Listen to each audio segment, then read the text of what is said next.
GST பற்றிய விஷயங்களை நான் டெஃபினட்டாக போய் நான் பரிசீலனை பண்ணுறேன், கவுன்சிலையும் சொல்கிறேன். அதனால் நீங்கள் அதை பற்றி கவலைப்பட வேண்டாம். நான் எடுத்து ஸ்பெசிஃபிக்காக சொல்லலை. அப்புறம் விஸ்வகர்மாவில் நாடு முழுவதும் 2 கோடிக்கு மேலே நபர்கள் அவங்களுடைய பேர் வந்திருக்கு. அவங்களுக்கு 5 நாளுக்கு 6 நாளுக்கு ட்ரைனிங் கிடைக்குது. 15,000 ரூபா வர்த் கிட் கொடுக்குறோம்.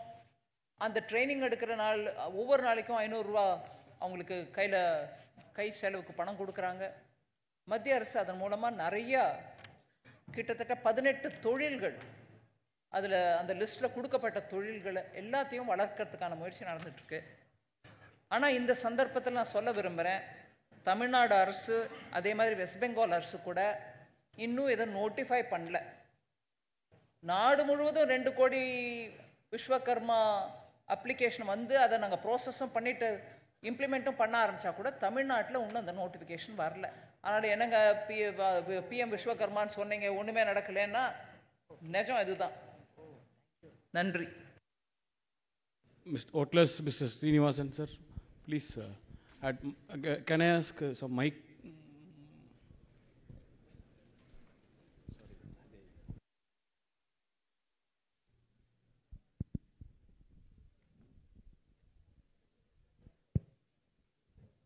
வணக்கம் மேடம். நான் தமிழ்நாடு ஹோட்டல் அசோசியேஷன் ஹாண்டரி பிரசிடெண்ட்டாக இருக்கிறேன். எஃப்ஹெச்ஆர்ஐ ஸ்டார் ஹோட்டலுக்கு சதர்ன் ஸ்டேட் ஃபுல்லாக வைஸ் பிரசிடெண்ட்டாக இருக்கேன் மேடம். ஃபர்ஸ்ட் ஆஃப் ஆல் நான் உங்களுக்கு ரொம்ப தேங்க் பண்ணணும். இந்த கொரோனா டைமில் எஃபெக்ட் ஆனது ஏர்லைன்ஸும் ஹோட்டல்ஸும் ரெஸ்டாரண்ட்ஸ் தான். நீங்கள் அந்த பேங்க்கில் அந்த ஸ்கீம் இமீடியட்டாக கொண்டு வரலன்னா நம்ம ஹோட்டல்ஸும் போயிருக்கும், ரெஸ்டாரண்ட்டும் போயிருக்கும். We lost our tourism also. இப்போ எங்களுக்கு இஷ்யூஸ் வந்து 2 இஷ்யூஸ் தான் மேடம். ஒரு 6 வருஷத்துக்கு 10 வருஷத்துக்கு முந்தையெல்லாம் பேங்க்குக்கு ஒரு லோனுக்கு போகணுன்னா ஃபஸ்ட்டு ஒரு மேனேஜரை போய் பார்க்கணும். நாங்களே ஒரு பெட்டிஷன் அப்ளிகேஷன் எல்லாம் கொடுக்கணும். ஒரு 2 மாதம் நடக்கணும். அப்புறம் 2 மாதம் கழித்து அவர் ஏஜிஎம்மை பார்க்க சொல்லுவார். அப்புறம் ஏஜிஎம்மை ஒரு மாதம் நடந்தால் அப்புறம் டிஜிஎம்மை பார்க்க சொல்லுவார். அப்புறம் 3 மாதம் கழித்து ஒரு 300% கொலாட்டில் எடுத்துகிட்டு வாங்கன்னு சொல்லுவார். ஆனால் இன்றைக்கி எங்களை பேங்க்காரங்க துரத்துறாங்க. நாங்கள் பேங்க்குக்கு போய் 6-7 வருஷம் ஆச்சு. ஏன்னா அவ்வளோ சர்வீஸ் கொடுக்குறாங்க.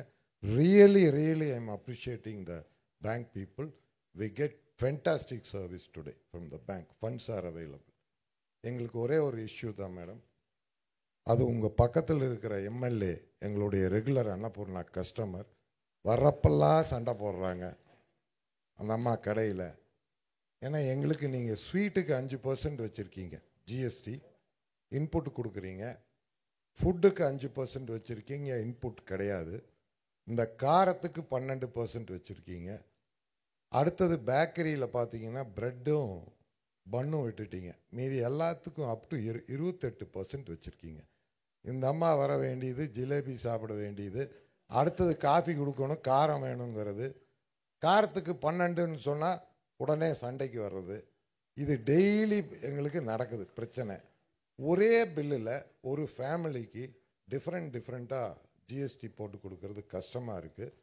ஒரு பன்னுக்கு ஜிஎஸ்டி கிடையாது. பன்னுக்குள்ளே ஒரு க்ரீம் வச்சுட்டா அதுக்கு 18% ஆயிடுது. கஸ்டமர் என்ன சொல்கிறாரு, நீ க்ரீமையும் ஜாமையும் கொண்டா நானே வச்சுக்கிறேங்க. கடை நடத்த முடியல மேடம். அதனால் ஒன்றா எல்லாத்துக்கும் ஒரே மாதிரி ஜாஸ்தி பண்ணிடுங்க. இல்லைண்ணா இன்னொன்று, இதே அம்மா வந்து உங்கள் எம்எல்ஏ அம்மா தான் இதெல்லாம் பண்ணுறதுங்க. அவங்க எங்கள் தொகுதியில் இருக்காங்க. கடையில் வந்துட்டு வடநாட்டில் அதிகம் ஸ்வீட்டு சாப்பிட்றாங்க. அதனால தான் அம்மா இங்கே அதுக்கு 5%, காரத்துக்கு 12 பண்ணிட்டாங்கங்கிறாங்க. நான் சொன்னேன் இல்லைங்க, அப்படியெல்லாம் இல்லை. தமிழ்நாட்டில் ஸ்வீட், காரம், காஃபி அப்படி தான் போகும். அதனால் தயவு செஞ்சு அதை கொஞ்சம் கன்சிடர் பண்ணுங்க மேடம். ஸ்டேட் வாரிய டாக்ஸ் போடுறது இல்லைங்க. இல்லைங்க மேடம், இந்தியாவுக்கு பூரா சேர்த்து நீங்கள் ஏற்றி விட்டாலும் சந்தோஷம். சார் ஒரே மாதிரியே பண்ணுங்க, தனித்தனியாக வைக்காதீங்க. ஏன்னா வீடு ஒரு ஃபேமிலி வந்து கம்ப்யூட்டரை திணறுது மேடம் பில் போடுறது. அதுவும் அந்த ஜிஎஸ்டி ஆஃபீஸருக்கு இன்புட் கிரெடிட் எடுக்கிறப்போ ஒரே கிச்சனில் தான் எல்லாம் பண்ணுறாங்க. இன்புட் எடுக்கிறப்போ அதே கேஸு, அதே ஸ்வீட் மாஸ்டர், அதே கடலை மாவு, அதே மைதா மாவு, இன்புட் எப்படி மேடம் எடுக்க முடியும்? அதில் ஆஃபீஸர்ஸ் திணறிடுறாங்க. ஸோ அவங்களுக்கும் ஹெல்ப் பண்ணணும் நம்ம.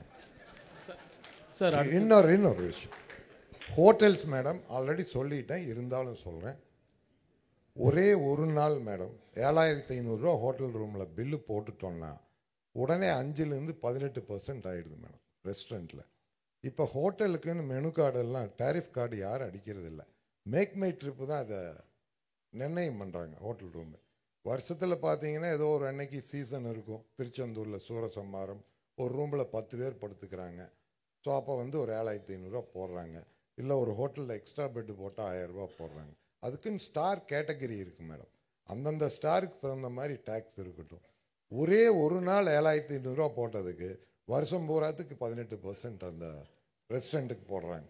அது நியாயமான ஒரு விஷயம் இல்லை மேடம். டெஃபினட்டாக ஒரு மாலில் யாரோ ஹோட்டல் நடத்துகிறாங்க மேடம். அந்த மால்கார் கீழே வைக்கிற எல்லா ஃபுட் அவுட்லெட்டுக்கும் 18% ஜிஎஸ்டி வருது. ஏன்னா அவங்க ரெண்ட்டுக்கு எடுத்து யாரோ நடத்துகிறாங்க, ஹோட்டல் யாருதோ. அதை கொஞ்சம் நீங்கள் கன்சிடர் பண்ணுறேங்க madam. Thanks for listening madam. அடுத்தது மிதுன் சார் பேசுகிறேன். சார், அசோசியேஷன்ஸ் வந்து மேடம் ஒரு 2-3 கொஸ்டின்ஸ் வரைக்கும் எடுக்கிறேன்னு சொல்லியிருக்காங்க. ஸோ எல்லாருமே கொஞ்சம் உட்கார்ந்தா நல்லாயிருக்கும். Please Mithun, please. Good evening, madam. Thank you for listening to our problems and issues. உங்கள் கவர்மெண்ட் ரொம்ப ஹெல்ப் பண்ணியிருக்கு. லாஸ்ட் எங்களுக்கே நாங்கள் இத்தனை வருஷமாக இந்த மாதிரி ஒரு சென்ட்ரல் கவர்மெண்ட்லேருந்து வந்து எங்களோட கொஸ்டின்ஸ் எல்லாம் வந்து பொறுமையாக கேட்டு பொறுமையாக பதில் சொல்லி நோட் பண்ணது முதல் தடவையாக இருக்குது. ரொம்ப அப்ரிஷியேட் பண்ணுறேன் மேடம். தேங்க்யூ. எங்களுக்கு southern India engineering manufacturers association வந்து 2 கோரிக்கை மட்டும், மிச்சதெல்லாம் நாங்கள் வந்து ரெப்ரசன்டேஷன் கொடுத்துருக்கோம். 2 கோரிக்கை மட்டும் மேடம். ஒன்று வந்து ஜிஎஸ்டி ஆன் பம்ப்ஸ் வந்து 12%லேருந்து 18% ஆயிடுச்சு மேடம். இது என்னன்னா, கோயம்புத்தூரோட கோயம்புத்தூர் வந்து பம்ப் இண்டஸ்ட்ரியில் 50% அவுட்புட் வந்து கோயம்புத்தூர்லேருந்து வருது. மிச்சம் வந்து குஜராத், இண்டோர் அந்த மாதிரி இருந்து வருது. கோயம்புத்தூரோட pump industry most of the companies are compliant, GST compliant industries. எல்லாமே ஜிஎஸ்டி கட்டுப்பாடுக்குள்ளே வர இண்டஸ்ட்ரீஸ். ஆனால் நான் many companies from the north வந்து பார்த்தீங்கன்னா வந்து ஜிஎஸ்டியோட டேக்ஸ் நெட்டுக்குள்ளேயே வரதில்லை. அவங்க வந்து அன்ஆர்கனைஸ் செக்டருக்குள்ளே இருக்காங்க.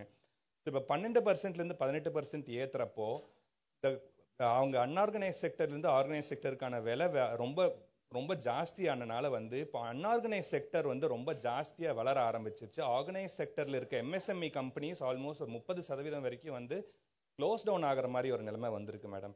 ஸோ அதனால் வந்து திருப்பி பழையபடிக்கு நீங்கள் 12% வந்தீங்கன்னா அது கொஞ்சம் ஹெல்ப்ஃபுல்லாக இருக்கும். அப்படிங்கிறது உங்கள் மூலிமா ஜிஎஸ்டி கவுன்சிலுக்கு நீங்கள் எடுத்துகிட்டு போனீங்கன்னா எங்களுக்கு ரொம்ப ஹெல்ப்ஃபுல்லாக இருக்கும் மேடம். ரெண்டாவது point, this is just second, ஒரே ஒரு பாயிண்டில் நான் முடிச்சுக்கிறேன். ரெண்டாவது பாயிண்ட் வந்து இந்த நீங்கள் ப்ரொக்யூர்மெண்ட், எம்எஸ்எம்இ ப்ரொக்யூர்மெண்ட் 25% வந்து எம்எஸ்எம்இஸில் அது கூட ஜாஸ்தி இருக்குது அப்படின்னு சொல்லி நீங்கள் சொல்லியிருந்தீங்க. பட் அது எப்படின்னு தெரியல. இந்த குசும் அப்படின்ற இந்த ஸ்கீம் வந்து அந்த ஸ்கீம் பர்டிகுலர் ஸ்கீமில் வந்து இட்ஸ் அ டூஅப்பலி அண்ட் இது வந்து இந்த MSMEs are not able to participate in that scheme. It is specific to this particular scheme. அது வந்து நான் கேட்டதுக்கு வந்து எங்கள் பப்ளிக் ப்ரொக்யூர்மெண்ட் பாலிசியில் வந்து இந்த Kusum does not fall in that scheme அப்படிங்கிற மாதிரி அவங்க வந்து சொல்லியிருந்தாங்க. இதெல்லாம் அந்தந்த டிஸ்காம்ஸ், ஸ்டேட் டிஸ்காம்ஸ் வந்து வாங்குற அந்த இது. But it's a centrally sponsored scheme. So we request you to please இந்த குசும் ஸ்கீமை வந்து நீங்கள் அந்த சென்ட்ரல் ப்ரொக்யூர்மெண்ட் ஸ்கீம்குள்ளே கொண்டு வந்து எம்எஸ்எம்இஸில் இதே மாதிரி நீங்கள் சொல்கிற மாதிரி 40-50% இருந்ததுன்னா will be very very happy madam. So these are the 2 points we want to take you. Thank you very much for the opportunity, madam. Good evening, madam. From South India Spin Association, 2 point. Our chairman has to represent all the points. The CCI cotton வந்து we have fixed the MSP price. So the MSP price is around 57,000 வந்துருது. So எங்களுக்கு வந்து இந்த ஸ்பின்னர்ஸுக்கு வந்து 60 days CCI credit கொடுக்குறாங்க. But ஆனால் அது என்ன ஆகுதுன்னா அவங்க charging at 1.24% per month. It is works up to 15%. At least bank interest ரேட்ஸுக்கு அந்த சார்ஜ் பண்ணால் we can hold it for some more time. அதனால் we have to go to the borrowers பண்ண வேண்டியது இருக்குது. அந்த பேங்க் இன்ட்ரெஸ்ட்டை சார்ஜ் பண்ண சொன்னீங்கன்னா ஒன்று ரிக்வெஸ்ட் பண்ணும்.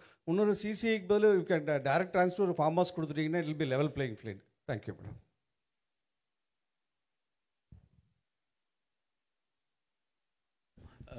டியூ டு டைம் கன்ஸ்ட்ரெயின் ஒன்று முடிச்சு. வணக்கம் மேடம், நான் பவர்லூம் இண்டஸ்ட்ரியிலேருந்து பேசுகிறேன். நான் தொழில் ரொம்ப நலிவடைஞ்சிட்டே போயிட்டுருக்குது. அதுக்கு சொல்யூஷன் நாங்கள் பல முறை தேடி இருக்கிறோம். இப்போ ஒரே 2 சொல்யூஷன் கூட நாங்கள் சொல்லிடுறோம். இருக்கிற பவர்லூமை எங்களை அப்கிரேடேஷன் பண்ணுறதுக்கு சென்ட்ரல் கவர்மெண்ட் எங்களுக்கு ஒரு மானியம் கொடுக்கணும். விசைத்தறிக்கு தனி ரக ஒதுக்கீடுங்க. ஏன்னா கைத்தறிக்கு ஒரு ரக ஒதுக்கீடு ஒன்று இருக்குது. இப்போ ஆட்டோவில் ஒரு பக்கம் நாங்கள் போகும்போது விசைத்தறி ஒரு ரக ஒதுக்கீடு இல்லை. இது 2 வந்தால் ஓரளவுக்கு நாங்கள் தப்பிச்சிருவோம். அடுத்தது பார்த்திங்கன்னா மார்க்கெட்டிங் எங்களுக்கு இல்லை. வீவர் வந்து ஜாப் ஒர்க் பண்ணிகிட்டு இருக்கிறோம், மாஸ்டர் வீவர் இருக்கோம். மார்க்கெட்டிங் ஒரு போர்ட்டல் ஒன்று பண்ணி கொடுத்தா நல்லாயிருக்கும். அது மார்க்கெட்டிங் மேடம். ஓஎன்டிசி இருக்குங்களா? ஓஎன்டிசி நாங்கள் உள்ளே போய் பண்ண முடியல. எங்களுக்கு தனியாக ஒன்று இருந்தால் நல்லாயிருக்கும். ஏன் ஓஎன்டிசியில் போக முடியல? அதுக்கு வரக்கூடிய கஷ்டத்தை சொல்லுங்க, அதை ஈஸி பண்ண விடுவோம். நீங்க எல்லாருக்கும் அவங்கவுங்க ஒரு சென்டர் கிரியேட் பண்ணிட்டீங்கன்னா எத்தனை டிஜிட்டலா இருந்தாலும் அது சிஸ்டம்ஸ் ஒன்று பேசினா தான் மார்க்கெட் ஓபன் ஆகும். எங்களுக்கு மார்க்கெட்டிங் வந்து ஒரு டெஸ்ட் பண்ணி ஓஎன்டிசி ஜெம்மோட நாங்கள் கனெக்ட் பண்ணுற மாதிரி ஒரு ஐடியா வச்சிருக்கிறோம் மேடம். அதோட டிப்ளாய்மெண்ட் பண்ணிட்டு நாங்கள் ஒரு இது உங்களுக்கு காட்டுறோம். அது ஒன்று. அதே மாதிரி எங்களோட நீண்ட நாள் கோரிக்கை 1/7/2017 31/7/2018 வரை எங்களுக்கு வீவர்ஸ்க்கு வந்து ரீஃபண்ட் வரலைங்க மேடம். மேன்மேடு ஃபைபருக்கு வந்து 18% எடுத்தோம், 5% சேல்ஸ் பண்ணோம். அப்புறம் 12% பண்ணாங்க, மீதி 5% இல்லை. அந்த 13 மாதம் ரீஃபண்டு வரல. அது பார்த்திங்கன்னா எங்களோட பெரிய வாழ்வாதாரமே எங்களுக்கு அது போயிடுச்சு. நீண்ட நாளாக உங்கள்கிட்ட கோரிக்கை வச்சுருக்கிறோம். அந்த கோரிக்கையை பரிசீலனை பண்ணி எங்களுக்கு கொடுக்கணும். எந்த scheme? Problem madam, man-made fibre viscose வந்து 18% நூல் எடுத்தோம், சேல்ஸ் 5 பண்ணோம். ஃபஸ்ட்டு ஆரம்பத்தில் ஜிஎஸ்டி வந்து ஆரம்பத்தில் 13 மாதம் எங்களுக்கு ரீஃபண்ட் இல்லைன்ட்டாங்க. 1/8/2018 தான் ரீஃபண்ட் கொடுத்தாங்க. இன்னைக்கு மனு கொடுத்துருக்கீங்களா? கொடுத்துருக்கேன் மேடம். சரி, கொடுத்துருங்க. Okay, thank you. சிட்பியோட பிரான்ச் போனதும் நம்ம 2023 வந்தபோது இங்கே ஓப்பன் பண்ணோம். குறிச்சியில் நினைக்கிறேன், இங்கே தான் பக்கத்துலேயே.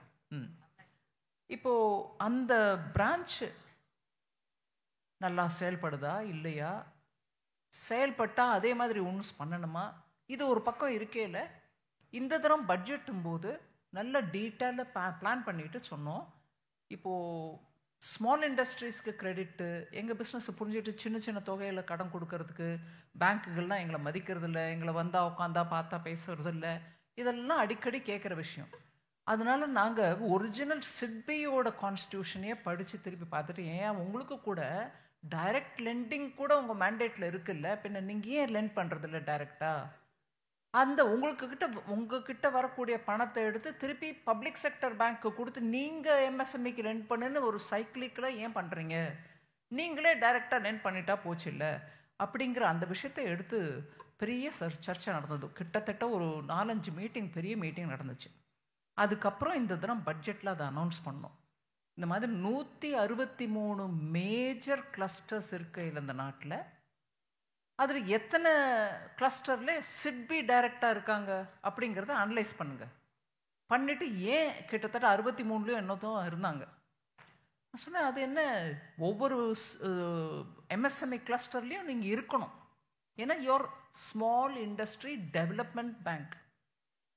நீங்கள் இல்லாமல் வேற எங்கேயோ இருந்துட்டு இருந்தா இல்லைங்க, அவ்வளோ மேன்பவர் நம்மக்கிட்ட இல்லை. ஒன்று. ரெண்டாவது, இன்றைக்கி டிஜிட்டல் ஏரா. அதனால் நாங்கள் டிஜிட்டலாக கோயம்புத்தூரில் இருந்தால் கூட பொள்ளாச்சியாக இருக்கட்டும், சேலமாக இருக்கட்டும், திருப்பூராக இருக்கட்டும், சென்னை வரைக்கும் கூட நாங்கள் பிஸ்னஸ் பண்ணுறதுக்கு ரெடி. ஆனாலும் ஃபிசிக்கல் ப்ரெசன்ஸுக்கு ஈக்குவல் ஆகாதுங்க. அட்லீஸ்ட் ஒரு 2 கிளஸ்டருக்கு நடுவுலையாவது ஒரு இடத்துல இருந்து தான் ஆகணும் அப்படின்னு அவங்களோட பேசினதுனால இன்றைக்கி 3 வருஷத்துக்குள்ள இன்னும் கிட்டத்தட்ட ஒரு 70 இடத்துல புது பிரான்ச் ஓப்பன் பண்ணுறதுக்கு சிட்பி முன் வந்திருக்காங்க. அதில் இன்னொரு பிரான்ச் இங்கே கோயம்புத்தூர்லேயும் ஓப்பன் பண்ணுவோம். இப்போது அக்டோபர் 23 பார்த்தீங்கன்னா அந்த பிரான்ச் ஓப்பன் பண்ண டைம்லேருந்து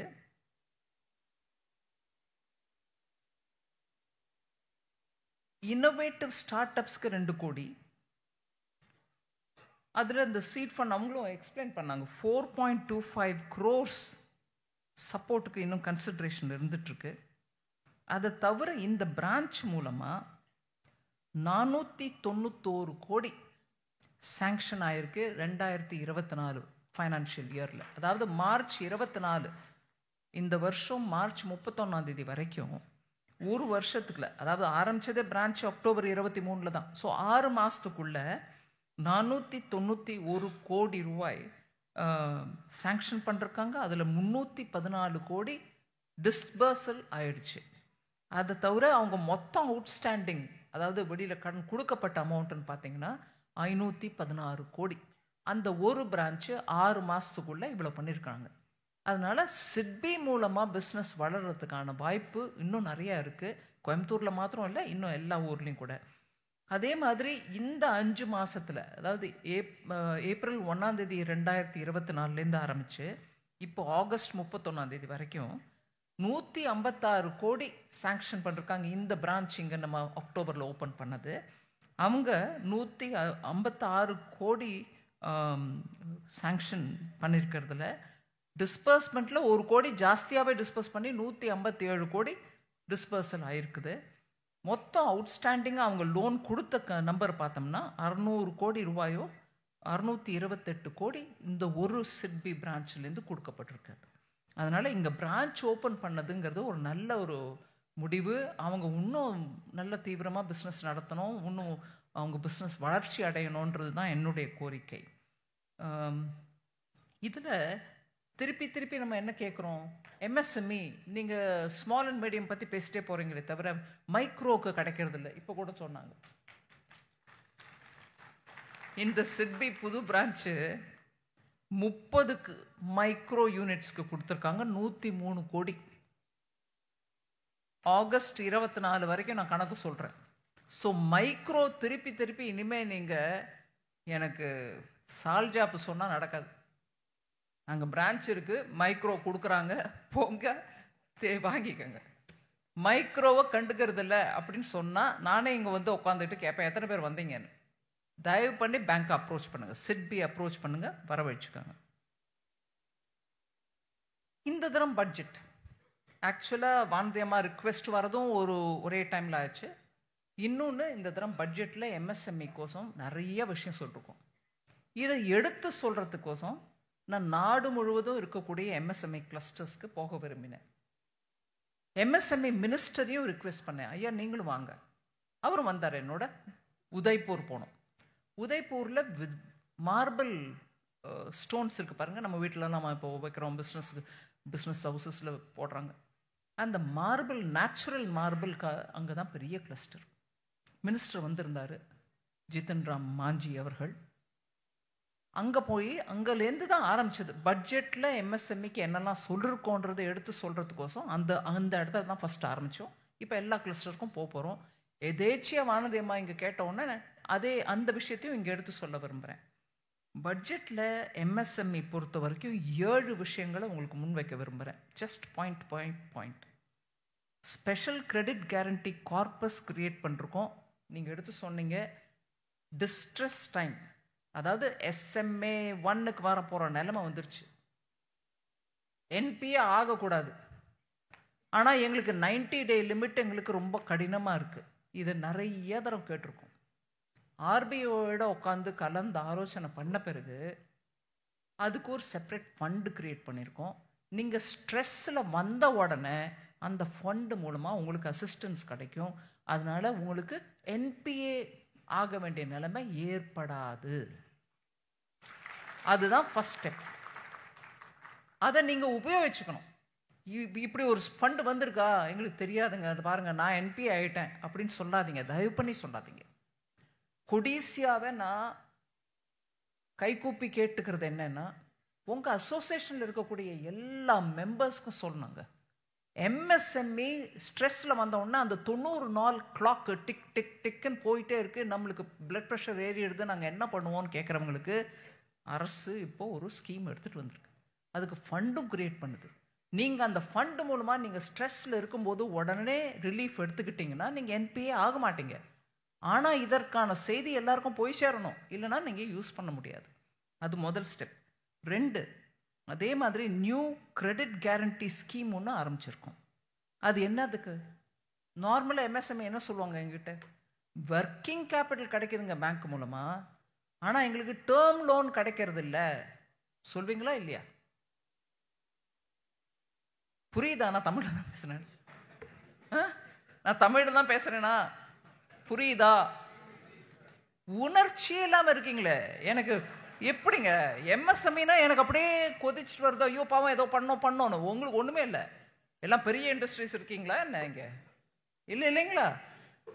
ஸோ செகண்ட் பாயிண்ட் பாருங்க, நான் சொல்றது கரெக்டா இல்லையா? டேர்ம் லோன் கிடைக்கிறதில்ல பேங்க்லேருந்து, ஒர்க்கிங் கேபிட்டல் கொடுத்துட்றாங்க. ஸோ நாங்கள் எப்படி தொழில் பண்ணுவோம்? பெரிய கம்பெனிக்காரங்களுக்குலாம் பிளான்ட் அண்ட் மெஷினரி வாங்குறதுக்கு கூட பணம் கொடுக்குறாங்க, எங்களுக்கு கொடுக்கறது இல்லைன்னு சொல்றது நீங்க தானே? ஆமாவா? கொஞ்சம் கெட்டியா சொல்லுங்க. சரி, ஸோ அதுக்கு இப்போ ஒரு கிரெடிட் கேரண்டி ஸ்கீம் மூலமாக டேர்ம் லோன் கொடுக்கணும், அதுவுமே கொலாட்ரல் இல்லாம. நீங்க கொலாட்ரல் பத்தி கவலைப்படாதீங்க. பிசினஸ் ஆரம்பிக்கிறீங்க, ஒர்க்கிங் கேபிட்டல் கிடைக்குதா, எனக்கு டேர்ம் லோன் கிடைக்கலைங்கிறீங்களா, நாங்க கேரண்டி கொடுக்குறோம், போய் டேர்ம் லோன் வாங்கிக்கோங்க. பரவாயில்லையம்மா? டைம் ஜாஸ்தி ஆயிடுச்சுன்னா சொல்லுங்க, நிறுத்திடுறேன்.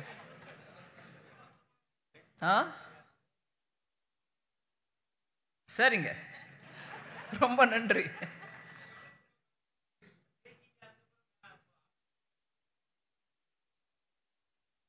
சொல்ல மாட்டாங்க, நான் பின்னாடி போயிட்டே இருப்பேன், கவலைப்படாங்க. இசிஜிஎல்எஸ் எப்படி நடந்துச்சுங்க? இல்ல, இசிஜிஎல்எஸ் எப்படி நடந்துச்சு?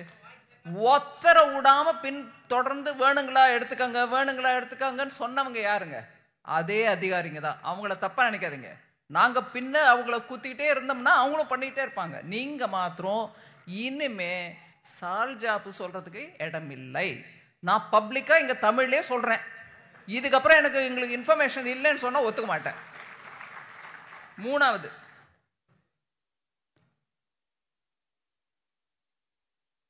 சில சமயம் நம்மளுக்கு அந்த கேரண்டி ஃபண்ட் நம்மளுக்கு கேரண்டி கொடுக்க முடியறதில்ல, கொலாட்ரல் கொடுக்க முடியறதில்ல, ஆனால் எங்களுக்கு லோன் வேணும், எப்படி எடுக்கிறது அப்படிங்கிறவங்களுக்கு 100 கோடி வரைக்கும் உங்கள் ப்ராஜெக்ட் லோன், மொத்தம் லோனு 100க்கு மேலே இருக்கலாம், ஆனால் அப் டு 100 கோடி செல்ஃப் ஃபைனான்சிங் கேரண்டி நாங்கள் கொடுக்கறதுக்கு அனௌன்ஸ் பண்ணியிருக்கோம் பட்ஜெட் மூலமாக. இது என்னங்க புதுசாக போட்டிருக்கீங்க? எம்எஸ்எம்இ மூலமாக நிறைய டிஸ்கஷன் ஆன பிறகு நிறைய பேர் சொன்னாங்க, நீங்கள் எங்களுக்கு கொடுங்க அந்த கேரண்டி, நாங்கள் எடுத்துக்கிறோம், ஆனால் நீங்கள் கேரண்டி கொடுக்கலன்னா பேங்க் மூவ் ஆக மாட்டாங்க அப்படின்னதுக்கு 100 கோடி வரைக்கும் செல்ஃப் ஃபைனான்சிங் கேரண்டி ஃபண்டு ஏற்படுத்தியிருக்கிறோம். அது மூணாவது பாயிண்ட். நாலாவது, ஐயா கூட சொன்னார் பேசும்போது, எல்லா பேங்க்குக்கும் ஒரு இன்ஸ்ட்ரக்ஷன் கொடுக்கப்பட்டிருக்கு. என்ன? இப்போ வரைக்கும் எல்லாரும் என்ன சொன்னீங்க? எம்எஸ்எம்இ நீங்கள் இதுக்கு எஸ் ஆர் நோன்னு சத்தமாக சொல்லணும், இல்லைன்னா நான் பேச்சை நிறுத்திடுறேன். எங்களுக்கு கிரெடிட் அசஸ்மெண்ட் பண்ணுறது வெளியாட்கள் மூலமாக பண்ணுறாங்க. அவங்க சில சமயம் வெளி மாநிலங்கள்லேருந்து வர்றதுனால இங்கே எங்களுடைய சிச்சுவேஷனை புரிஞ்சுக்கிறதில்ல, நாங்கள் என்ன மாதிரி தொழில் பண்ணியிருக்கிறோன்றது அவங்களுக்கு விவரமாக புரியறதில்ல. அதனால பேங்க்குக்காரங்க அந்த கிரெடிட் அசஸ்மெண்ட், வெளிக்காரங்க பண்ணுற கிரெடிட் அசஸ்மெண்ட்டை நம்பிக்கிட்டு எங்களுக்கு கொடுக்க வேண்டிய சரியான பணத்தை கொடுக்கறதில்ல. அதே பழங்காலத்தில் பேங்க்கில் இருந்த அதிகாரிகள் எங்களோட டெய்லி பேசிஸ், இல்லை கல்யாணத்தில் எங்கேயாவது ஒரு இடத்துக்கு போனால் அவங்க சந்திப்பாங்க. அந்த சொசைட்டி புரிஞ்சவங்க அங்கே அப்பாயிண்ட் பண்ணப்பட்டவங்க. அவங்க அதனால கிரெடிட் அசஸ்மெண்ட் பண்ணுறதுக்கு அவங்களுக்கு சொந்தமாக ஒரு இன்ஃபர்மேஷன் பேஸ் இருந்துச்சு. இல்லைங்க, இந்த நல்ல கஸ்டமருங்க, இவர் கொஞ்சம் சுமாராக தான் இருக்கார், கஷ்டத்தில் இருக்காருங்க, ஆனால் நம்பிக்கையான ஆள், அவருக்கு கொடுக்க முடியும் அப்படின்னு அந்த எலிமெண்ட் ஆஃப் சப்ஜெக்டிவ் அசஸ்மெண்ட் இருந்துச்சு.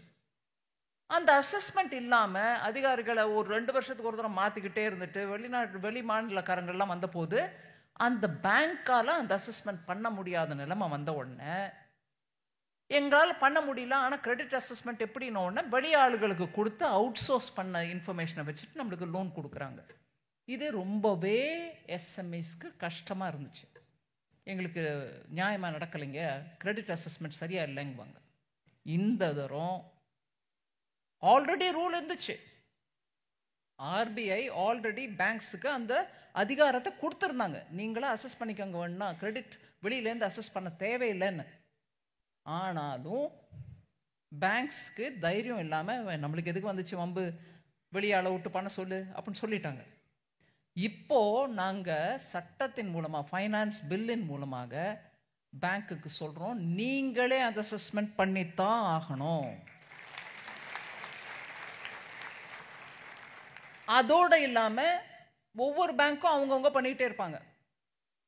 இதில் ஒரு பேங்க்கில் ஒரு விதமாக அசஸ்மெண்ட், இன்னொரு பேங்க்கில் இன்னொரு விதமாக அசஸ்மெண்ட்டுன்ற கம்ப்ளைண்ட் அப்புறம் வரக்கூடாதுன்றதுனால எஸ்பிஐ தலைமையில் எல்லா பேங்க்கோட பேசி நீங்கள் ரஃப் அண்டர்ஸ்டாண்டிங்க்கு வந்துக்கங்க, என்ன மாதிரி அசஸ்மெண்ட் பண்ண போகிறீங்கன்னு.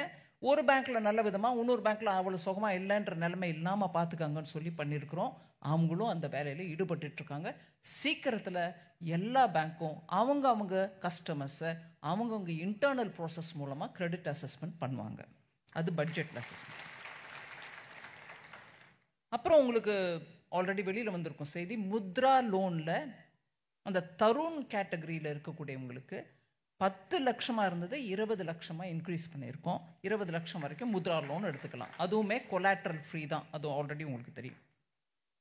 அப்புறம் சிட்பியை பற்றி சொன்னேன். அவங்களே டைரக்ட் லெண்டிங் பண்ணணும், இந்த மாதிரி எம்எஸ்எம்இ கிளஸ்டர்ஸில் இருக்கணும் நீங்கன்னு சொன்னதுக்கு 168 மேஜர் எஸ்எம்இ கிளஸ்டர்ஸ் நாட்டில் இருக்கையில் அடுத்த 3 வருஷத்துக்குள்ள 24 புது கிளஸ்டர்ஸில் பிரான்ச் ஓப்பன் பண்ணிருக்கோன்னு அவங்க வாக்குறுதி கொடுத்துருக்காங்க. they will do it. அதன் மூலமாக உங்களுக்கு டைரெக்டாக சிட்பி உங்களோட தொழில் டேர்ன் ஓவர் அண்ட் பிஸ்னஸ் சைக்கிளை புரிஞ்சுக்கிட்டு உங்களுக்கு லோன் கொடுக்க முடியும். ஃபைனலாக இந்த ட்ரெட்ஸில் எல்லாரும் பார்ட்டிசிபேட் பண்ணுறீங்களா இல்லையா? சின்ன தொழிலில் இருக்கிறவங்க பார்ட்டிசிபேட் பண்ணுறதில்ல. ஏன்னா அங்கே பில் டிஸ்கவுண்டிங் சிஸ்டம் உங்களுக்கு அவைலபிளாக இருக்குது. பேமெண்ட் லேட் ஆகிடுச்சுன்னா இது மூலமாக பண்ணிக்கலான்றது. அந்த ட்ரெட்ஸில் இப்போ வரைக்கும் 500 கோடி வரைக்கும் ஒரு மினிமம் உங்களுக்கு 500 கோடி பிஸ்னஸ் இருந்தால் தான் அதில் இருக்கலாம் அப்படிங்கிற மாதிரி இருந்துச்சு. இப்போ அதை லோவர் பண்ணியிருக்கோம். 250 கோடி பண்ணுறவங்க கூட அந்த ட்ரெட்ஸ்க்கு நீங்கள் பில் டிஸ்கவுண்டிங் மூலமாக பெனிஃபிட் அடையலாம். ஸோ இதெல்லாம் பர்டிகுலராக எம்எஸ்எம்இ அப்படின்னு சொல்லி பண்ணியிருக்கிறது. இதை தவிர பட்ஜெட்டில் அனௌன்ஸ்மெண்ட்ஸ் இருக்குது, அது கூட எம்எஸ்எம்இக்கு உபயோகமாக இருக்கும். பெரிய நகரங்களில் கிட்டத்தட்ட 100 நகரங்களில் அவங்கள சுற்றி இருக்கக்கூடிய ஏரியாவில் ப்ளக் அண்ட் ப்ளே மாடலில் இண்டஸ்ட்ரியல் பார்க்ஸ் அமைக்க இருக்கிறோம் 100 நகரங்களில். ஸோ அந்த ப்ளக் அண்ட் ப்ளே மாடலில் நீங்கள் நம்ம க்ரியேட் பண்ணி கொடுத்துட்டா எம்எஸ்எம்இ போய் டைரெக்டாக அங்கே செட்டப் பண்ணிக்கிட்டா உங்களுக்கு இந்த லைசன்ஸ் கோசம், அந்த பெர்மிட் கோசம், இந்த நோட்டிஃபிகேஷன் கோசம் அப்படின்னு சுத்தவே வேண்டாம். எல்லாம் ரெடியாக இருக்கும். நீங்கள் வந்து உங்கள் பிஸ்னஸ் செட்டப் பண்ண வேண்டியதான். அந்த மாதிரி 100 நகரங்களில் செட்டப் பண்ணுறதுக்கு பட்ஜெட்டில் கொடுத்துருக்கு. அதை தவிர காமர்ஸ் எக்ஸ்போர்ட் ஹப்ஸையும் நாங்கள் அனௌன்ஸ் பண்ணிருக்கோம் பப்ளிக் ப்ரைவேட் பார்ட்னர்ஷிப் மூலமாக. இதன் மூலமாக எக்ஸ்போர்ட் ரிலேட்டட் சர்வீசஸ் எல்லாம் உங்களுக்கு அந்த ஹப் மூலமாக கிடைக்கிறதுக்கு வாய்ப்பு இருக்குது.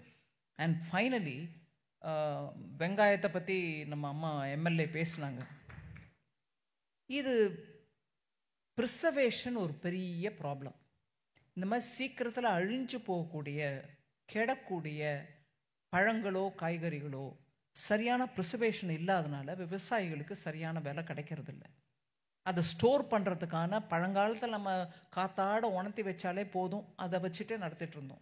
இன்றைக்கி லார்ஜ் ஸ்கேலில் காத்தாட உணர்த்துறதுக்கு அவங்கக்கிட்ட இடம் இருக்கா, அதை நடத்துறதுக்கு அவங்களால முடியுமா அப்படிங்கிற அந்த பிரச்சனை வந்தபோது தான் இப்போது கவர்மெண்ட் மூலமாக நாங்கள் 100 food quality and safety testing labs establish பண்ண போகிறோம் NABL ஸ்டாண்டர்ட்ஸில்.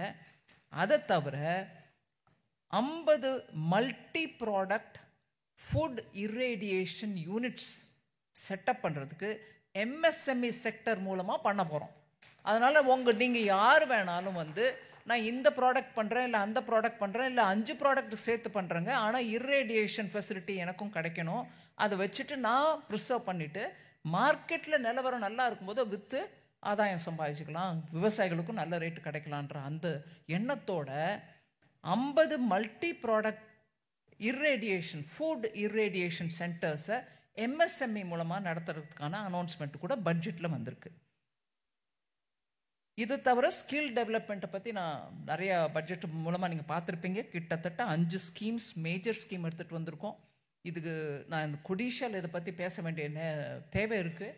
ஏன்னா கொடிஷியாவில் தான் நீங்கள் ஆரம்பிச்சிங்க. அது இண்டஸ்ட்ரி பார்ட்டிசிபேஷனோட ஸ்கில் டெவலப்மெண்ட் நம்ம பண்ணிட்டா 100 பேர் நாங்கள் ரெக்ரூட் பண்ணுறோம். அதாவது எங்கள் மெம்பர்ஸ்க்கு 100 பேர் தேவை அப்படின்னா நாங்கள் 300 பேருக்கு வேணால் நாங்கள் ட்ரைனிங் எங்கள் கொடிஷியா மூலம் கொடுக்குறோங்க.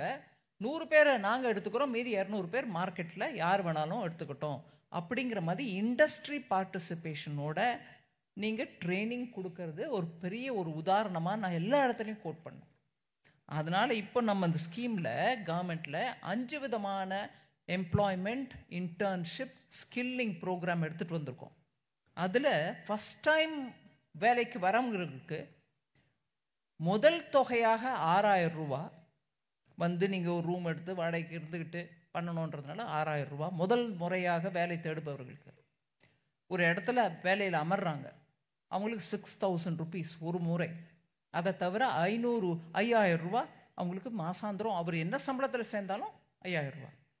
இப்படியாக ப்ளஸ் புதுசாக சேர்றவங்க ஃபஸ்ட் டைமராக இல்லாட்டியும் கூட அடிஷ்னல் ஒர்க்குக்கு வரவங்களுக்கு கூட அவங்க எம்ப்ளாயிக்கும் சரி இவங்களுக்கும், எம்ப்ளாயருக்கும் சரி இவங்களுக்கும் சரி இபிஎஃப்ஓ பேமெண்ட்டில் கவர்மெண்ட் பணம் கொடுக்கும். அதோட 4 வருஷத்துக்கு கொடுக்கறதுக்கு நாங்கள் வாக்குறுதி கொடுத்துருக்கோம். நீங்கள் அந்த ஆளை 4 வருஷத்துக்கு வச்சுக்கோங்க, ஒவ்வொரு வருஷமும் அதில் இபிஎஃப்ஓ வாங்கிக்கோங்க. 3வது ஸ்கீம், உங்ககிட்ட இருக்கிறவங்கள தவிர இன்னும் அடிஷ்னலாக எடுத்துக்கோங்க. அவங்களுக்கு என்ன சேலரி நீங்கள் கொடுத்தாலும் சரி, 1 லட்சம் வரைக்கும், 20,000 தான் 30,000 தான் இல்லை, 1 லட்சம் வரைக்கும் கொடுக்கறதுக்கு இருக்கீங்க. நாங்கள் மாதம் 3000 ரூபா கொடுக்குறோம். அதுவும் 2 வருஷத்துக்கு கொடுக்குறோம். அந்த அடிஷ்னல் எம்ப்ளாய்மெண்ட் நீங்கள் எடுத்துக்கிறதுக்கு இருக்கும்போது அந்த அடிஷ்னல் எம்ப்ளாயியை நீங்கள் எடுத்துக்கிறவங்களுக்கு மாதம் 3000 ரூபா நாங்கள் கான்ட்ரிபியூஷன் கொடுக்குறோம்.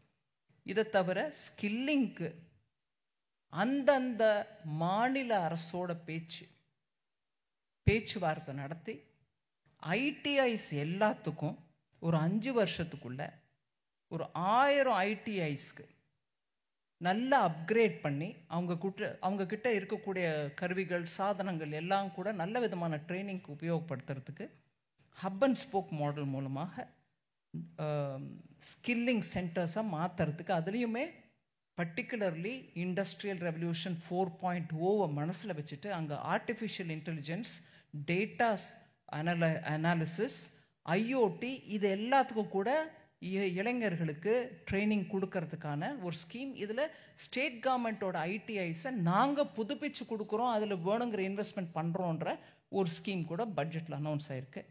அதை தவிர இன்டர்ன்ஷிப் ஸ்கீம், நாட்டில் இருக்கக்கூட 500 டாப் கம்பெனிகளில் ஒரு வருஷத்துக்கு இன்டர்ன்ஷிப் சேர்த்துக்கிறதுக்கு 1 கோடி இளைஞர்களுக்கு வாய்ப்பு கொடுக்குறோம். 5 வருஷத்தில் 1 கோடி இளைஞர்களுக்கு இன்டர்ன்ஷிப் மூலமாக 12 மாதத்துக்கு உங்களுக்கு அந்த இன்டர்ன்ஷிப் பெனிஃபிட் கிடைக்கும். அதுலேயும் அந்த 6000 ரூபா அவங்க ஃபஸ்ட் டைம் வரவங்களுக்கு மாசாந்திரம் 5000 ரூபா நம்ம கொடுக்குறோம். அந்த கம்பெனி அவங்க சிஎஸ்ஆர் மூலமாக அங்கே ஒரு மாஸ்டர் ட்ரெயினரை வச்சுட்டு அவங்களுக்கு ஷாப் ஃப்ளோரில் எப்படி என்ன பண்ணணுன்றதை எடுத்து சொல்ல முடியும். ஸோ உங்களுக்கு லாங் அண்ட் ஷார்ட் பட்ஜெட்டில் இந்த தரம் இளைஞர்களை ட்ரைனிங் கொடுக்கறதும், எம்எஸ்எம்இக்கு நல்ல விதமாக ஓப்பன் அப் பண்ணி எல்லா விதத்துலையும் கிரெடிட் கிடைக்கணுன்றதுனால ஈஸியாக நாங்களே கேரண்டி கொடுத்து லோன் ஃபெசிலிட்டி ஏற்பாடு பண்ணுறதும் பண்ணியிருக்கிறோம். இதை தவிர இப்போ இருக்கக்கூடிய ஸ்கீம்ஸில் கோயம்புத்தூருக்கு எவ்வளோ கிடச்சிருக்குன்றத ஒரு லிஸ்ட்டு குவிக்காக படிச்சிடுறேன், ஸோ தட் உங்களுக்கு நிறைய டைம் எடுக்காமல். முத்ரா யோஜனா உங்களுக்கு தெரியும், இப்போ அந்த அமௌண்ட்டை கூட இன்க்ரீஸ் பண்ணிருக்கோன்னு சொல்லியிருக்கேன். ஆல் இண்டியாவில் 49 கோடி, கிட்டத்தட்ட 50 கோடி, 49.5 crore முத்ரா லோன் அக்கௌண்ட் இருக்குது. அதில் தமிழ்நாட்டில் 5.6 கோடி மக்களுக்கு அந்த முத்ரா அக்கௌண்ட்ஸ் இருக்குது. கோயம்புத்தூரில் மாத்திரம் 20 லட்சம் பேருக்கு முத்ரா லோன் 13,180 கோடி ரூபா கிடச்சிருக்கு அவங்களுக்கு லோனா. விஸ்வகர்மா, இது நிறைய 2 கோடி அப்ளிகேஷன் வந்திருக்கு இப்போ வரைக்கும். இதில் இன்னும் ப்ராசஸ் நடந்துட்டுருக்கு. 13.15 lakh people have benefited. Coimbatore exact number என் கையில் ரெடியாக இல்லை. உத்யம் ரெஜிஸ்ட்ரேஷன் போர்ட்டலை பற்றி பேசினாங்க. அதில் all India 4.79 crore registered MSME இருக்காங்க. They are largely micro enterprises. அந்த மைக்ரோ என்டர்பிரைசஸில் கிட்டத்தட்ட 20 கோடி பேருக்கு வேலை வாய்ப்பு இருக்குது. உத்யம் போர்ட்டலில் இருக்கிறவங்க தமிழ்நாட்டிலேருந்து 29 லட்சம் பேர் எம்எஸ்எம்இ இந்த உத்யம் போர்ட்டலில் ரிஜிஸ்டர். 29.45 lakh. இதன் மூலமாக உங்களுக்கு வேணுங்கப்பட்ட யார் கிடைக்கணும், எங்களுக்கு வேலைக்கு நல்ல குவாலிஃபைடு இருக்கிறவங்க கிடைக்குவாங்களான்னு இந்த உத்தியம் போர்ட்டல் உங்களுக்கு ஹெல்ப் பண்ணுது, சரியான ஆளை ரெக்ரூட் பண்ணுறதுக்கு. Prime minister's employment generation programme ரொம்ப இன்ட்ரெஸ்டிங்கு. இது பாருங்கள், கிரெடிட் லிங்க்ட் சப்சிடி இனிஷியேட்டிவ். இதன் மூலமாக எம்ப்ளாய்மெண்ட் க்ரியேட் பண்ணுறாங்க. அது மைக்ரோ என்டர்பிரைசஸ்க்கு நான் ஃபார்ம் செக்டரில் அப்ளை ஆகுது. மார்ஜின் மணி கொடுக்குறாங்க எல்லா பெனிஃபிஷியரிஸ்க்கும். ஸோ நீங்கள் போய் பேங்க் மூலமாக லோன் எடுத்துக்கிட்டு ஒரு சின்ன என்டர்பிரைஸ் ஆரம்பிக்கலாம். அதுக்கு 50 லட்சம் வரைக்கும் நீங்கள் அந்த என்டர்பிரைஸ்க்கு லோன் எடுத்துகிட்டு நடத்தலாம். மேனுஃபேக்சரிங் செக்டர்னால் 50 லட்சம் வரைக்கும் எடுக்கலாம். சர்வீஸ் செக்டர்னால் 20 லட்சம் வரைக்கும் எடுக்கலாம். ஆல் இண்டியாவில் 23-24 வருஷம் 2023-24 இந்த ஸ்கீம் மூலமாக 22,050 projects have been supported. 900 crores இதுக்கு நம்ம கொடுத்துருக்கோம் பணம். 1.76 lakh இண்டிவிஜுவல்ஸ் இதன் மூலமாக ப்ராஜெக்ட்ஸ் பண்ணிக்கிட்டு அவங்களோட செல்ஃப் எம்ப்ளாய்மெண்ட் வளர்த்துருக்காங்க. சரி, இது ஆல் இண்டியா ஃபிகர். தமிழ்நாட்டுக்கு என்னங்க? தமிழ்நாட்டுக்கு 1551 ப்ராஜெக்ட்ஸ் அப்ரூவ் ஆகிருக்கு இந்த பிஎம் எம்ப்ளாய்மெண்ட் கேரண்டி ஸ்கீம் மூலமாக. 54.68 கோடி டிஸ்ட்ரிபியூட் பண்ணியிருக்கோம். 12,408 individuals in Tamil Nadu have benefited from PM Employment Guarantee Employment Generation Program, PMEGP அப்படின்வாங்க. ஸோ இதை நான் வேணும்னே தமிழ்நாட்டுக்கு எவ்வளோ கொடுத்துருக்கேன் அப்படின்றத திருப்பி சொல்கிறேன். தமிழ்நாட்டுக்கு என்ன கிடைக்குதுங்க? எங்களுக்கு மத்திய அரசுலேருந்து ஒன்றும் கிடைக்கிறதில்ல. ஒன்றிய அரசு எங்களை ஏமாத்துது. ஒன்றிய அரசுக்கு நாங்கள் இவ்வளவு கொடுக்குறோம், ஆனால் எங்களுக்கு திருப்பி அது வரதில்லை அப்படிங்கிறவங்களுக்கு கொஞ்சம் அதை சொல்லிடுறேன். அதே மாதிரி scheme of fund for regeneration of traditional industries, SFURTI அப்படின்னு ஒரு ஸ்கீம் இருக்குது. ரொம்ப இன்ட்ரெஸ்டிங். 513 கிளஸ்டர்ஸ் இருக்குங்க. அதில் ட்ரெடிஷ்னல் ஆர்டிசான்ஸ்க்கு அந்த கிளஸ்டர்ஸில் இருக்கிறவங்களுக்கு பணம் கொடுக்குறோம். அந்த 513 கிளஸ்டர்ஸில் 1336 கோடி ரூபாய் கொடுத்து 3 லட்சம் ஆர்டிசான்ஸ்க்கு சப்போர்ட் பண்ணுறோம் இந்த ஸ்பூர்த்தி ஸ்கீம் மூலமாக. இதில் தமிழ்நாட்டில் 28 கிளஸ்டர்ஸ் இருக்கு. Sphoorty 25,531 artist in Tamil. அதாவது ஆர்டிஸ்ட்னா ட்ராமா மாதிரி ஆர்டிஸ்ட் இல்லை, கைத்தொழில் பண்ணுறவங்க. அது ஆர்டிசான்ஸ், ட்ரெடிஷ்னல் ஆர்டிசான்ஸ். இவங்களுக்கு 25,531 such artists are benefiting from it. கோயம்புத்தூரில் மாத்திரம் ஒரு கிளஸ்டர் இருக்குங்க. அதில் 5,500 ஆர்டிஸ்ட்க்கு பெனிஃபிட் கிடைக்கிது இந்த ஸ்கீம் மூலமாக. கோயம்புத்தூரில் மாத்திரம் 5,500 artisans benefit out of this cluster scheme. That cluster which is in Coimbatore, called Scheme of Fund for Regeneration of Traditional Industries. Sphoorty அப்படின்னா, ஸ்பூர்த்தினா நம்மளுக்கு புரிக்கிறது, ஆனால் இது SF ஸ்பூர்த்தி. இந்த ஸ்கீம் மூலமாக 25,000 ஆர்டிசான்ஸ் தமிழ்நாட்டில் பெனிஃபிட் பண்ணினா 5,500 பேர் கோயம்புத்தூரில் இருக்கீங்க. ஒரு கிளஸ்டர் இங்கேயே இருக்குது. சரி, ஃபைனலாக பப்ளிக் ப்ரொக்யூர்மெண்ட் பற்றி நிறைய பேசுனீங்க. அதில் நான் ஹைலைட் பண்ண விரும்புகிறேங்க. 25% ஆஃப் ப்ரொக்யூர்மெண்ட் நம்ம பண்ணுறோம் MSMEலேருந்து. எனக்கு ப்ரீஃபிங் கொடுத்துட்டு இருந்தபோது சொன்னாங்க 25% போட்டிருக்கோங்க, ஆனால் நம்ம ப்ரொக்யூர் பண்ணுறது MSME கிட்டேருந்து கிட்டத்தட்ட 43% ப்ரொக்யூர் பண்ணுறாங்க. Am I right? While briefing, I was told the limit is 25%, but the procurement actual is reaching about 40-42%. MSME கிட்டேருந்து ப்ரொக்யூர்மெண்ட் வரலைங்க, கிடைக்கிறது இல்லைங்க, எங்களை ப்ரொக்யூர் பண்ணுறது இல்லைங்கன்னு சும்மா பேப்பரில் போடுறீங்கன்னு சொல்லாதீங்க. இந்த 43% யாருங்க? பின்ன 25% தான் போட்டிருக்கோங்க நம்பர். நாங்கள் நிறுத்திருக்கலாங்க. 25% target, stop it, we obtained from 25 இல்லை, 25% டார்கெட் கொடுத்து 43% ப்ரொக்யூர் பண்ணுறாங்க. அது என்னுடைய கோரிக்கை உங்க முன்னாடி வைக்கிறேன். 43 இருக்கக்கூடாதுங்க, 75% நீங்களே போங்க. யார் தடுக்கிறா அவங்கள? உங்ககிட்ட குவாலிட்டி இருக்கிறதுனால அவங்க ப்ரொக்யூர் பண்ணுறாங்க. 25 நீங்கள் 35 மாற்றி கொடுங்கன்னு கேட்கறதுக்கு பதிலாக 25ன்னு போட்டுட்டு நீங்கள் 43 ப்ரொக்யூர் பண்ணுறீங்க. நாங்கள் 75 கொடுக்குறோம் எடுத்துக்கோங்கன்னு சொல்லுங்கள். அது உங்களோட சக்தி, அது உங்களுடைய பலம். அந்த ரேட்டை மாற்றி கொடுத்துட்டு அவங்க அப்புறம் இல்லைங்க யாரும் வரலன்னு சொன்னால் மாத்திரம் பிரயோஜனம் இருக்காதே. உங்ககிட்ட இருக்கு அந்த பலம், அதை நீங்கள் உபயோகிக்கணும். ஸோ இந்த விவாத் சே விஸ்வாஸை பற்றி நிறைய சொன்னீங்க, சமாதான் போர்ட்டலை பற்றியும் சொன்னீங்க. அதை அந்த விஷயத்தெல்லாம் எடுத்துகிட்டு போய் நான் டெல்லியில் எல்லாரோடையும் உட்காந்து பேசுகிறேன். ஒரே ஒரு விஷயம், தமிழ்நாடுன்னா டெக்ஸ்டைல்ஸ் இல்லைங்களா?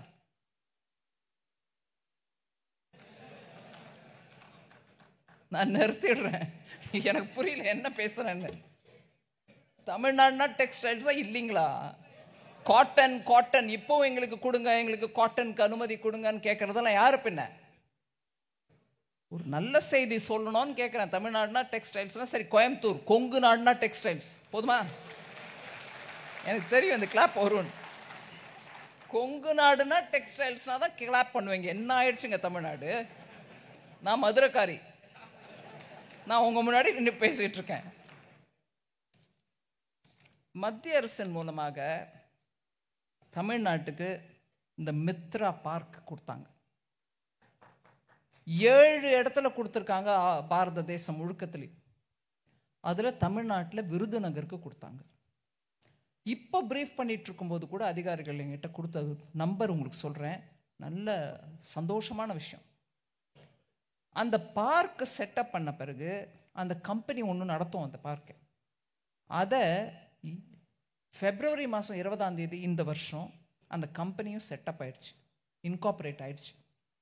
அதுக்கப்புறம் அந்த ப்ராஜெக்ட் மேனேஜ்மெண்ட் ஏஜென்சி மூலமாக நிறைய ஒர்க் நடந்துட்டுருக்கு. தமிழ்நாடு தன்னுடைய ஷேர், தமிழ்நாடு அரசு தன்னுடைய ஷேர் 5.10 crores, 5,10,00,000 டெபாசிட் பண்ணிட்டாங்க. அதை தவிர மத்திய அரசு தன்னுடைய பங்கையும் கொடுத்துட்ருக்கு. இந்த பார்க்கோட லே அவுட்டு எல்லாம் கூட நல்லா செட்டப் பண்ணியிருக்கிறாங்க. NH-44 மேலே இருக்குது சைட்டு, நேஷ்னல் ஹைவே மேலே இருக்குது சைட்டு. இதை தவிர எலக்ட்ரிசிட்டி கனெக்ஷன் எல்லாம் கூட, என்வாயர்மெண்ட் கிளியரன்ஸ் கூட வந்துருச்சுங்க, போன வருஷமே வந்துருச்சு. 11 MOU சைன் பண்ணிட்டாங்க, இன்வெஸ்டர்ஸ் வந்திருக்காங்க. 1231 கோடி ரூபா ஆல்ரெடி டோட்டல் இன்வெஸ்ட்மெண்ட் வருது, அதுக்கு வந்துருச்சு, MOU சைன் பண்ணிட்டாங்க. 6315 வேலை வாய்ப்புகள் உருவாயிருக்கின்றன. ஜாப்ஸ் புதுசாக உங்களுக்கு 6315 ஜாப்ஸ் கிரியேட் ஆயிருக்கு. 2028க்குள்ள 1 லட்சம் வேலை வாய்ப்புகள் அங்கிருந்தே கிடைக்கும்ன்றது தான் அனௌன்ஸ்மெண்ட். இது எல்லாம் சரியான சமயத்துக்கு நடந்துட்டு இருக்கு. கோயம்புத்தூர்காரங்களும் அந்த விருதுநகர் அங்கங்கே தென் தமிழ்நாட்டுக்கு போவோன்றது இல்லாமல் உங்களுடைய டெக்ஸ்டைல் எக்ஸ்பர்டீஸை தயவு பண்ணி எடுத்து சொல்லணும். அந்த மெகா இண்டஸ்ட்ரியல் பார்க் நம்மளுக்கு பெரிய அட்வான்டேஜ் தமிழ்நாட்டுக்கு. மத்திய அரசின் மூலமாக இப்பேற்பட்ட ஒரு திட்டம் இங்கே வந்து அது நல்லா முன்னேறிட்டுருக்கு. ஜஸ்ட் ஆஸ் இங்கே defence industrial corridor Coimbatore node நல்ல டெவலப் ஆகிட்டுருக்கீங்க. அந்த பேஸை வச்சுக்கிட்டு நம்ம தொழில் வளர்ச்சிக்கு எவ்வளோ முயற்சி எடுக்கணுமோ எடுக்கணும். இன்றைக்கி வந்திருக்கக்கூடிய அதிகாரிகள் எல்லாரும் உங்கள்கிட்ட இந்த மனுக்களை வாங்கிட்டுருக்காங்க. டெல்லியில் போய் அதை பரிசீலனை பண்ணி எத்தனை எங்களால் துரிதமாக அதில் நடவடிக்கை எடுக்க முடியுமோ எடுக்கிறதுக்கான வாக்குறுதி நான் உங்களுக்கு கொடுக்குறேன். ரொம்ப நன்றி.